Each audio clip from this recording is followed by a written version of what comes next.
श्री राधा कृष्ण भगवान की जय। आज इस वीडियो में हम सुनेंगे संपूर्ण श्रीमद् देवी भागवत पुराण की कथा हिंदी में।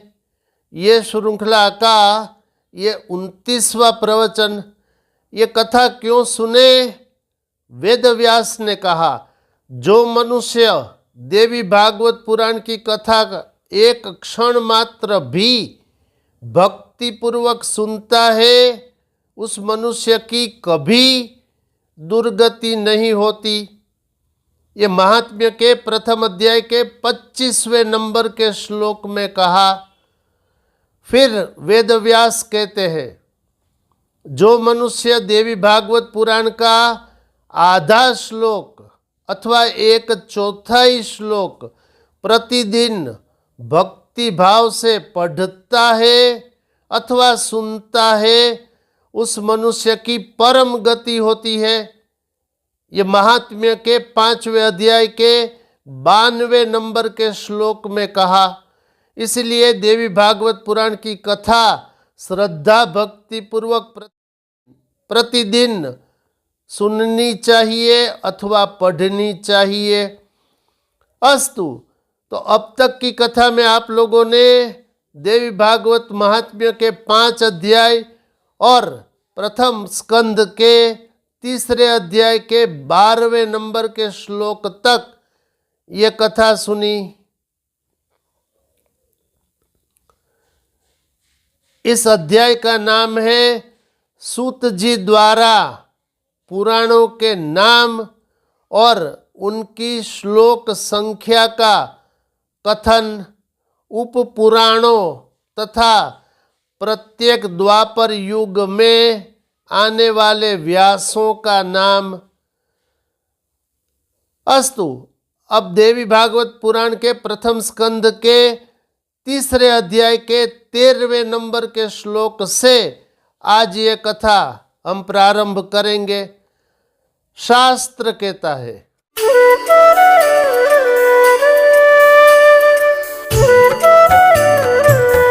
हे मुनिवरों, अब उप पुराणों की भी संख्या सुनिए। उनमें सर्वप्रथम उप पुराण सनत कुमार है।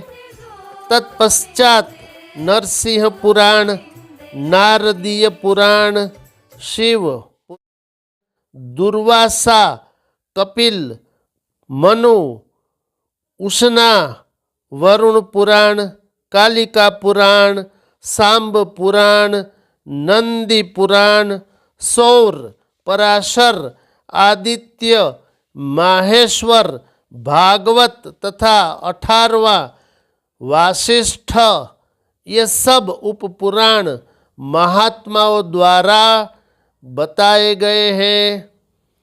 सत्यवती तनय वेद व्यास जी ने 18 पुराणों की रचना करने के बाद उन्हीं विषयों से विस्तार पूर्वक उस अतुलनीय महाभारत का प्रणयन किया। प्रत्येक द्वापर युग में भगवान वेद व्यास जी ही धर्म रक्षण के अर्थ पुराणों की यथाविधि रचना करते रहते हैं। जब जब द्वापर युग आता है, तब तब साक्षात भगवान श्री विष्णु ही व्यास जी के रूप में अवतीर्ण होकर सर्वलोक के हित अर्थ वेद के अनेक भेद उपभेद करते हैं। विशेषकर कलयुग में ब्राह्मणों को अल्प आयु एवं अल्प बुद्धि जानकर वे युग युग में पवित्र पुराण संहिताओं का निर्माण करते हैं।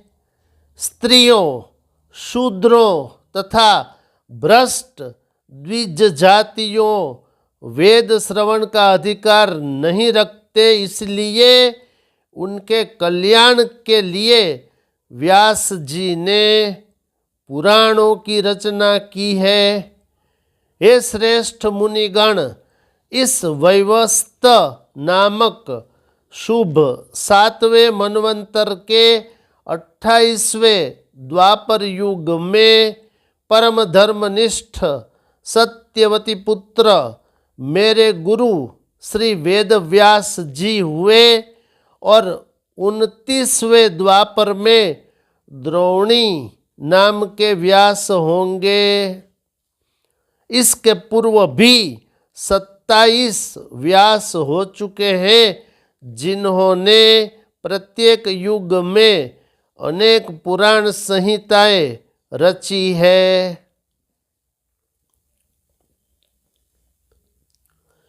ऋषियों ने कहा, हे महाभाग सूत जी, अब आप पूर्व काल में प्रत्येक द्वापर युग में अवतीर्ण हुए पुराण वक्ता व्यासों की कथा कहिए।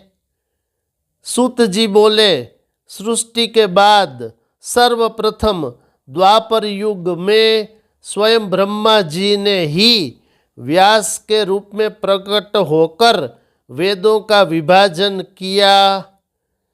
दूसरे द्वापर में प्रजापति व्यास बने, तीसरे द्वापर में शुक्राचार्य, चौथे द्वापर में बृहस्पति, 5वें में सूर्य तथा 6ठे में यमराज ही साक्षात व्यास बने थे।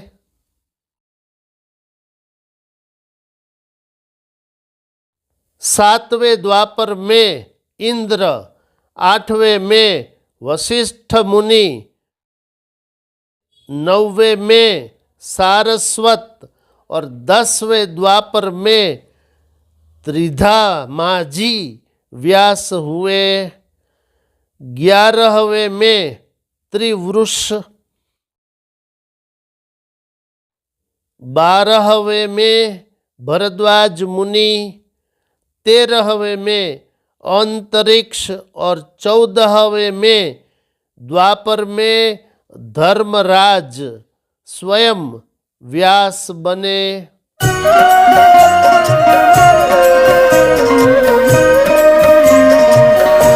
15वें द्वापर में त्रयारुणी, 16वें में धनंजय, 17वें में मेघातिथि तथा 18वें द्वापर में व्रति मुनि व्यास हुए।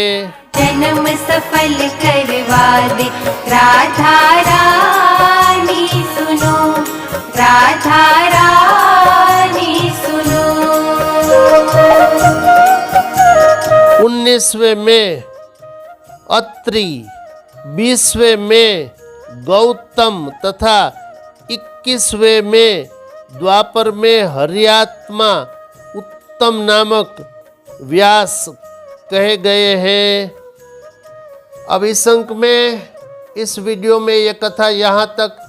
ये मैंने आपको श्रीमद् देवी भागवत महापुराण के प्रथम स्कंध के 3रे अध्याय के 31वें नंबर के श्लोक तक ये कथा सुना दी।